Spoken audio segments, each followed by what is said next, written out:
9 जून 2024 चित्रदुर्गा से 200 किलोमीटर दूर बेंगलुरु के कामाक्षी पल्लिया में एक अपार्टमेंट बिल्डिंग के सिक्योरिटी गार्ड की नज़र नाले के पास पड़ी एक लाश पर पड़ती है जिसे कुत्तों का झुंड नोचने में लगा हुआ था। सुबह सुबह कोई भी ऐसा मंजर देखकर घबरा जाएगा, लेकिन उस सिक्योरिटी गार्ड ने बिना देरी किए फॉरेन लोकल पुलिस को इन्फॉर्म किया। पुलिस की एक टीम तुरंत उस डेड बॉडी को लेकर हॉस्पिटल पहुंची और इन्वेस्टिगेशन स्टार्ट हो गई। बट चैलेंज ये था कि पुलिस को उस डेड बॉडी से ऐसी कोई भी आइडेंटिटी या चीज नहीं मिली थी जिससे उसकी शिनाख्त हो सके। डेड बॉडी की प्रिलिमिनरी एनालिसिस से इतना समझ आ रहा था कि शख्स की उम्र करीब 30-35 साल के करीब होगी और इसकी मौत को 24 घंटे से ज्यादा हो चुके होंगे। ऐसी कंडीशन में पुलिस पहले पता करती है कि आसपास के किसी पुलिस स्टेशन में क्या ऐसे किसी शख्स की गुमशुदगी की रिपोर्ट दर्ज की गई है। सिंस ये बॉडी नाले के किनारे मिली थी, इसीलिए जाहिर था ये कहीं से बहकर आई हो। इत्तेफाक से पुलिस को पता चला कि पास ही के एरिया के पुलिस स्टेशन में 33 साल के शख्स की गुमशुदगी की रिपोर्ट उसकी मां ने दर्ज कराई है, जिसमें उनका बेटा शनिवार 8 जून से गायब है और उसका मोबाइल फोन भी स्विच ऑफ आ रहा है। पुलिस फौरन उन्हें हॉस्पिटल लेकर जाती है और नाले से मिली उस लाश की शिनाख्त करवाती है। लाश पर मौजूद बचे कुचे कपड़े देख मां का दिल दहल उठता है, क्योंकि ये लाश उन्हीं के बेटे रेणुका स्वामी की थी। रेणुका स्वामी अपोलो फार्मेसी की एक मेडिकल शॉप में जॉब करता था और रोज की तरह अपनी जॉब पर गया हुआ था, लेकिन 8 जून से उसका फोन स्विच ऑफ आ रहा था। पुलिस ने मामला तो दर्ज कर लिया था, लेकिन रेणुका की मौत कैसे हुई इसका जवाब सिर्फ पोस्टमार्टम रिपोर्ट से ही मिल सकता था। और पोस्टमार्टम रिपोर्ट आई भी, लेकिन ऐसे खुलासे के साथ जिससे इस केस के तार ऐसे आदमी से जुड़ने वाले थे जिसने पूरे कर्नाटक को हिलाकर रख दिया था। पोस्टमार्टम रिपोर्ट की डिटेल्स काफी भयानक थी। रेणुका स्वामी को पीट पीट कर मारा गया था, उसकी जुबान काट ली गई थी और जबड़े को तोड़ दिया गया था। शरीर पर अनगिनत चोट के गहरे घाव थे। रेणुका स्वामी मेडिकल शॉप में छोटी सी नौकरी करने वाला एक 33 साल का सीधा साधा इंसान, जिसका ना कोई क्रिमिनल रिकॉर्ड था और ना कोई कंप्लेंट, ना ही किसी से दुश्मनी और ना ही कोई विवाद। पुलिस को यह समझ नहीं आ रहा था कि आखिर ऐसे शख्स से किसी को क्या दुश्मनी थी। वो इतना पैसे वाला भी नहीं था कि पैसे के चलते उसे किडनैप किया गया हो। सिंस ये कोई हाई प्रोफाइल केस नहीं था, इसीलिए मीडिया का अभी इस पर कोई ध्यान नहीं गया। वहीं पुलिस भी इसे हर दूसरे केस की तरह इन्वेस्टिगेट कर रही थी। तभी अगले दिन 10 जून को उसी पुलिस स्टेशन में अचानक 3 लोग वहां पहुंचते हैं। राघवेंद्र, कार्तिक और केशव मूर्ति ये दावा करते हैं कि रेणुका स्वामी का मर्डर उन्होंने किया है। जिस केस में पुलिस को ना ही कोई मोटिव और ना ही कोई क्लू मिला था, उसमें इतनी जल्दी अपराधी खुद चलकर पुलिस स्टेशन सरेंडर करने आ गए थे। उन तीनों ने यह भी बताया कि पैसों के लेन देन के चलते हुए झगड़े में उन्होंने उसकी हत्या कर दी थी। देखा जाए तो पुलिस को बिना मेहनत किए अपराधी मिल गए थे और केस खुद से ही सुलझकर क्लोज होने की कगार पर पहुंच गया था। लेकिन अचानक उस थाने में वहां के एसपी पहुंच जाते हैं। जब उनके सामने पूरा मामला रखा गया तो उनको अपराधियों की खुद से आकर जुर्म कबूलने की बात कुछ हजम नहीं होती। वो खुद से ही तीनों को अलग अलग बुलाकर पूछताछ शुरू करते हैं। कैसे, कब और कहां किया, इन सवालों के जवाब तीनों ने अलग अलग दिए, जिससे एसपी समझ गए कि ये तीनों झूठ बोल रहे हैं। लेकिन क्यों? इसके लिए तीनों की कॉल डिटेल्स और फोन की लोकेशन पता करने पुलिस की एक टीम लगा देते हैं। पुलिस ने जब तीनों की सीडीआर चेक की तो उसमें एक नंबर ऐसा मिला जिससे पिछले 2 दिन से उनकी लगातार बातचीत हो रही थी। जब उस नंबर की डिटेल्स निकाली गई तो वो नंबर किसी आम शख्स का नहीं, बल्कि फिल्म इंडस्ट्रीज के चैलेंजिंग सुपरस्टार दर्शन का था। इन 3 कातिलों का आखिर इतने बड़े फिल्म स्टार से कनेक्शन कैसे था? इस सवाल का जवाब पता करने के लिए पुलिस ने पिछले 2 दिन की दर्शन के मोबाइल की लोकेशन ट्रेस की, जिससे उन्हें पता चला कि बीते 48 घंटों में इन तीनों कातिल और सुपरस्टार दर्शन की लोकेशन एक ही थी। रेणुका स्वामी का मर्डर हो जाना, 3 लोगों का खुद से गुनाह कबूल करना और फिर उनका इतने बड़े फिल्म स्टार से कनेक्शन, इन सभी पॉइंट्स ने शक की सुई को अलग डायरेक्शन में मोड़ दिया था। एसपी को जब कुछ शक हुआ तो उन्होंने दोबारा तीनों से पूछताछ की, लेकिन इस बार उनमें से एक आखिरकार टूट गया और उसने ऐसा सच बताया जिससे पूरी फिल्म इंडस्ट्री हिल गई। उस सच ने ऐसे राज से पर्दा उठाया जो सबकी सोच से परे था। It's now a high-profile murder scandal in full media glare. नमस्ते दोस्तों, स्वागत है आप सभी का प्रामाणिक मुलाकात में, जहां हम आपको सुनाते हैं सच्ची घटित कहानियां और किस्से। और मैं हूं आपका कहानीकार व्यास और आप देख रहे हैं। एक्शन का कंट्रोवर्सी से पुराना नाता रहा है। साल 2003 में दर्शन की शादी विजया लक्ष्मी से हुई और फिर दोनों का एक बेटा भी हुआ। समाज के सामने यूं तो दर्शन की शादीशुदा जिंदगी अच्छी दिख रही थी, लेकिन शादी के कुछ साल बाद से दर्शन के अपनी वाइफ से संबंध बिगड़ने लगे और बिगड़े भी इस कदर कि 2011 में दर्शन पर उनकी वाइफ विजया लक्ष्मी ने मारपीट और अटेम्प्ट टू मर्डर का केस दर्ज करवाया, जिसके चलते दर्शन को 14 दिन की जुडिशियल कस्टडी में जाना पड़ा। बट बात यहीं पर नहीं रुकी। साल 2016 में उनकी वाइफ ने ऑब्जेक्शनल बिहेवियर का आरोप लगाते हुए एक और कंप्लेंट फाइल की, लेकिन बाद में सेटलमेंट कर केस विड्रॉ कर लिया गया। साल 2021 दर्शन पर मैसूर होटल के एक वेटर के साथ मारपीट करने का आरोप लगा। हालांकि सीसीटीवी फुटेज को डिलीट कर और वेटर को 50,000 का कंपनसेशन देकर मामले को कवर कर दिया गया। साल 2022 एक फिल्म प्रोड्यूसर भारत ने दर्शन पर जान से मारने की धमकी देने का इल्जाम लगाते हुए पुलिस में कंप्लेंट की। नवंबर 2023 दर्शन पर उसके पड़ोसी ने पार्किंग को लेकर विवाद के चलते कुत्तों से हमला करवाने का आरोप लगाया, जिसके बाद दर्शन के अगेंस्ट एफआईआर भी फाइल की गई, लेकिन उस मामले को भी रफा दफा कर दिया गया। दर्शन और उनकी वाइफ विजया लक्ष्मी के टूटते रिश्तों की असली वजह 10 साल पहले दर्शन की जिंदगी में आने वाली पवित्रा गौड़ा थी। पवित्रा एक फैशन डिजाइनर और एस्पायरिंग एक्ट्रेस थी। शुरुआत में काफी हाथ पैर मारने के बाद जब फिल्म्स नहीं मिली तो उन्होंने शादी कर ली। शादी के बाद एक बेटी भी हुई, लेकिन कुछ वक्त बाद हस्बैंड से रिश्ते बिगड़ जाने के चलते वो बेटी के साथ अलग रहने लगी।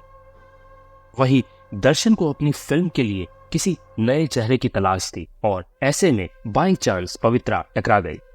कुछ रीजंस के चलते पवित्रा को वो फिल्म तो नहीं मिली, लेकिन वो दर्शन के काफी क्लोज आ गई। सालों साल जब सब कुछ चुपचाप चल रहा था, लेकिन नवंबर 2023 में पवित्रा ने अपनी बेटी खुशी के जन्मदिन का ये वीडियो पोस्ट किया। Happy birthday to you.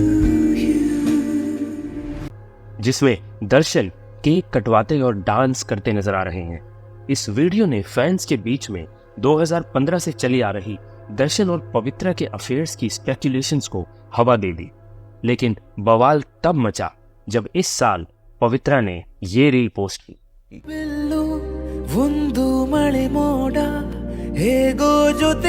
इस रील के थ्रू पवित्रा ने अपने और दर्शन के रिश्ते को पब्लिकली शो कर दिया। ये रील ना सिर्फ वायरल हो गई, बल्कि ये भी रिवील हो गया था कि शादीशुदा होते हुए भी दर्शन का पवित्रा से 10 साल से एक्स्ट्रा मैरिटल अफेयर है। इस वीडियो से विजया लक्ष्मी भड़क गई और जवाब में सोशल मीडिया पर पोस्ट डालकर पवित्रा के कैरेक्टर पर सवाल उठाए और अगली पोस्ट पर उन्होंने इस कैप्शन के साथ अपनी फैमिली फोटो पोस्ट की। अब आप सोच रहे होंगे कि नाले में मिली रेणुका स्वामी की लाश का इन सब से क्या कनेक्शन है, बट ट्रस्ट मी, इस पूरे केस की जड़ यहीं से शुरू होती है।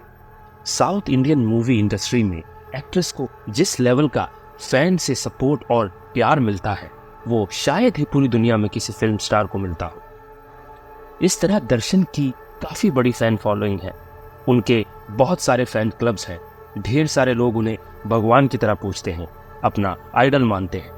यही वजह थी कि पवित्रा और विजया लक्ष्मी के बीच सोशल मीडिया पर छिड़ी जंग में विजया लक्ष्मी को दर्शन के फैंस की बहुत बड़ी लॉबी का भरपूर सपोर्ट मिला। ये वो फैंस थे जो दर्शन और पवित्रा के रिश्ते को गलत ठहराते थे और पवित्रा को उनके भगवान का परिवार तोड़ने वाली महिला कहते थे, जिसके चलते पवित्रा को सोशल मीडिया पर ढेर सारा हेट मिलने लगा। हजारों कमेंट्स पे पवित्रा को उल्टा सीधा लिखा जाने लगा, जिस वजह से पवित्रा को मजबूरन अपना कमेंट सेक्शन बंद करना पड़ा। अब यहां से शुरू होती है रेणुका स्वामी की कहानी। कर्नाटका के चित्रदुर्गा में रहने वाला 33 साल का ये शख्स उन्हीं डाई हार्ट फैंस में से था जो एक ब्लाइंडर सपोर्ट जैसे दर्शन को भगवान की तरह मानता था। सालों से वो दर्शन की सारी मूवीज हर कीमत में फर्स्ट डे फर्स्ट शो देखने जाता था। जब पवित्रा ने सोशल मीडिया में पोस्ट किया तो रेणुका स्वामी भी उन फैंस में से था जो इस रिश्ते के खिलाफ था और उसे लगता था कि जिस भगवान की वो पूजा करता है वो कभी अपनी पत्नी अपने बेटे को धोखा नहीं दे सकते। वो पवित्रा के हर पोस्ट पर कमेंट करता, उसे गलत ठहराता, उल्टा सीधा लिखता और दर्शन से दूर रहने की धमकी भी देता। इत्तेफाक से जून फर्स्ट वीक में रेणुका स्वामी ने पवित्रा के एक ऐसे ही पोस्ट पर कमेंट कर उसे बुरा भला कहा और आपत्तिजनक भाषा का यूज किया। उसने ये कमेंट एक फेक आईडी बनाकर किया था जिसे बाई चांस पवित्रा ने पढ़ लिया। पवित्रा इतनी भड़क गई कि उसने कमेंट के रिप्लाई में लिखा, time will answer, just wait and watch. वक्त जवाब देगा, बस देखते जाओ। गुस्सा जब काबू के बाहर हो गया तो वह पहुंची दर्शन के पास और उसने कहा कि देखो कैसे कैसे लोग हमारे रिश्ते को लेकर उल्टा सीधा बोल रहे हैं और ऐसे लोगों को सबक सिखाना बहुत जरूरी है। पवित्रा के बार बार प्रवोक करने पर दर्शन ने उसे अश्योर किया कि वो इसको लेकर कुछ करेगा।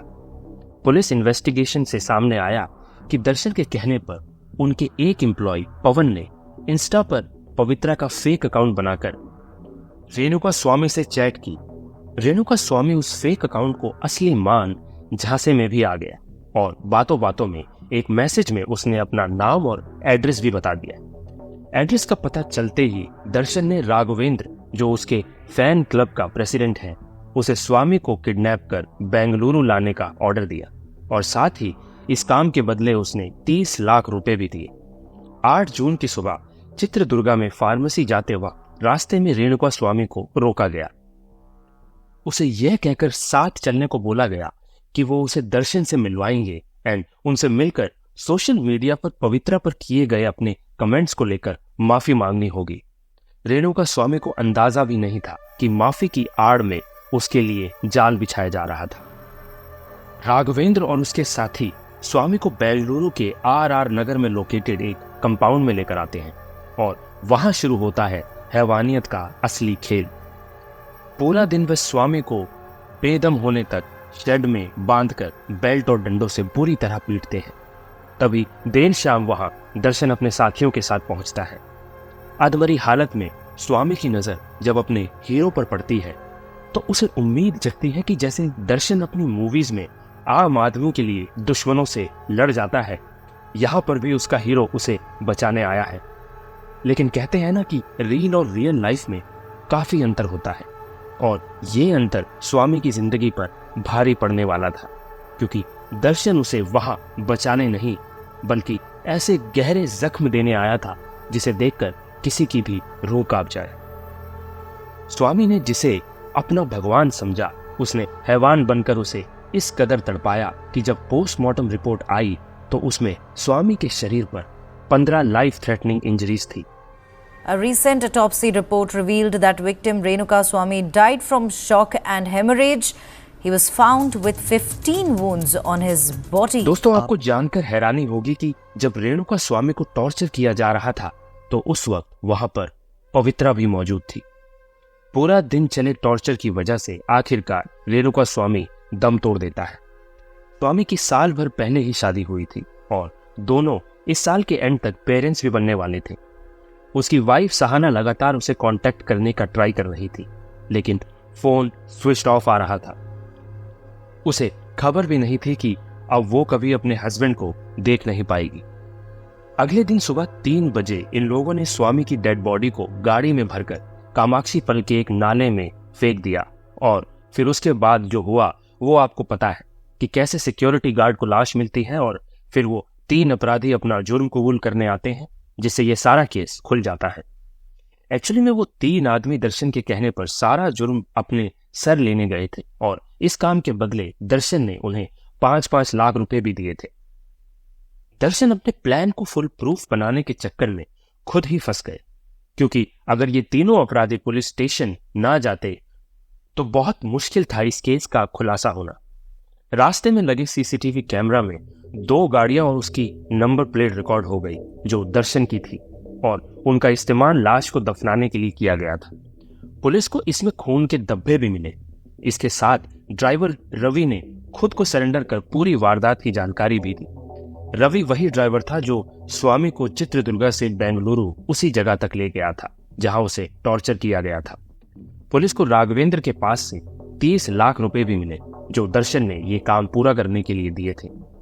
सीडीआर और फेक अकाउंट से किए गए मैसेजेस भी रिट्रीव कर लिए गए थे।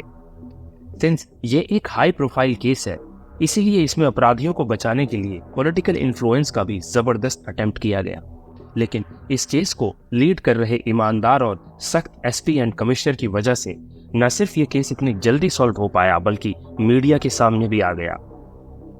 एज पर रिपोर्ट्स, पुलिस ने अब तक दर्शन और पवित्रा को मिलाकर टोटल 16 लोगों को अरेस्ट किया है। इस केस में पुलिस ने पवित्रा को प्राइम अक्यूज्ड और दर्शन को सेकंड अक्यूज्ड बनाया है क्योंकि वो पवित्रा ही थी जिसके उकसाने पर इस क्राइम को अंजाम दिया गया। जैसे जैसे इन्वेस्टिगेशन बढ़ती जा रही है वैसे वैसे सो कॉल्ड सुपरस्टार दर्शन से जुड़ी और भी चीजें सामने आ रही हैं। कहा जा रहा है कि दर्शन का एक्स मैनेजर मल्लिकार्जुन जुलाई 2018 से मिसिंग है। मल्लिकार्जुन दर्शन का सबसे भरोसेमंद व्यक्ति था, लेकिन उसने धोखा देकर दर्शन के 2 करोड़ रुपए चुरा लिए, जिसकी वजह से कोर्ट केस चल रहा था। लेकिन पिछले 6 सालों से ना तो वो किसी कोर्ट हियरिंग में आया और ना ही पुलिस को उसके बारे में कुछ भी पता चला। नाउ एज पर स्पेकुलेशंस, जब दर्शन एक कमेंट को लेकर इस हद तक जा सकता है तो फिर उसको इतना बड़ा धोखा देने वाले का क्या अंजाम होगा। चैलेंजिंग स्टार दर्शन अपनी मूवीज में कॉमन मैन को रिप्रेजेंट करते थे, उसके हक की लड़ाई लड़ते थे, उसके खिलाफ हो रहे अन्याय के खिलाफ आवाज उठाते थे। बट असल जिंदगी में वो क्या है? दोस्तों, पर्दे पर दिख रहे कैरेक्टर और रियलिटी के कैरेक्टर के बीच जमीन आसमान का फर्क होता है। यह केस हमें मैसेज देता है कि हमें अपने आइडल्स, अपने आदर्शों को सोच समझकर चुनना चाहिए, क्योंकि जरूरी नहीं कि आपको जो दिखाया जा रहा है वही सच हो। तो ये था आज का केस जो दिखाता है कि कैसे एक मामूली से मसले को एक फिल्म स्टार किस हद तक लेकर चला गया। एक ऐसा केस जिसमें एक डाई हार्ड फैन की मौत उसके ही सुपरस्टार के हाथों हो गई। तो दोस्तों, ये थी आज की कहानी। अगर आपको ये कहानी पसंद आई तो लाइक और शेयर जरूर करें और हमारे चैनल को सब्सक्राइब करना ना भूलें ताकि आपको ऐसी ही और दिलचस्प कहानियां सुनने को मिलती रहें। मैं हूं व्यास, आपका कहानीकार। अब अगली कहानी तक जिज्ञासु रहिए और सूचित रहिए। धन्यवाद।